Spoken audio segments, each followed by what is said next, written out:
নিরামিষের স্বাদ নেই? এখনো যদি এটা বিশ্বাস করেন, আজকের রান্নাটা আপনার জন্য। ১ চিমটি ফোড়নে আজকে রান্না করছি নিরামিষ আলু পেঁপের তরকারি। দেখতে সাধারণ হলেও ঠিকভাবে রান্না করতে পারলে এই সাধারণ তরকারিটাও হয়ে ওঠে অসাধারণ। আলু আর পেঁপের তরকারির জন্য পেঁপেটা কিন্তু আলুর চেয়ে একটু পাতলা কাটতে হয়। পেঁপেটা একটু দেরিতে সেদ্ধ হয়, আলুটা একটু তাড়াতাড়ি সেদ্ধ হয়। এর জন্য একসাথে যদি ব্যালেন্স করে একটু কেটে নেন তাহলে কিন্তু একসাথেই ভেজে রান্না করতে পারবেন। তারপর একটু সয়াবিন তেল গরম করে নিয়েছি। আপনারা সর্ষের তেলও নিতে পারেন। তেলটা গরম করে তাতে ফোড়ন দিয়ে দিয়েছি তেজপাতা আর জিরে। তারপরে সেই কেটে ধুয়ে রাখা আলু আর পেঁপেটা দিয়ে একসাথে হলুদ লবণ দিয়ে গাটা একটু সোনালী কালার করে ভেজে নিয়েছি। তারপর তাতে দিয়ে দিলাম গ্রেট করে আদা কুচি। দিয়ে তারপর আদাটা ওই হালকা একটু টস করে ভেজে নিয়েছি।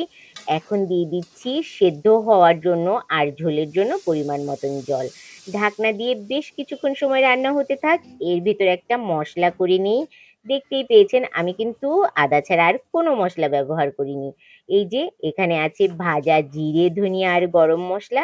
একটু শুকনো খোলায় গরম করে নিয়েছি। হালকা একটু গরম করলেই হবে। এখন যখনই দেখবেন একদম হাফের বেশি হয়ে এসেছে আলু পেঁপের তরকারিটা, তখনই কিন্তু ওপর দিয়ে ভাজা জিরে ধনিয়ার গুঁড়ো ছড়িয়ে দিয়ে দেখে নিচ্ছি পেঁপেটা ভালো সেদ্ধ হয়েছে কিনা।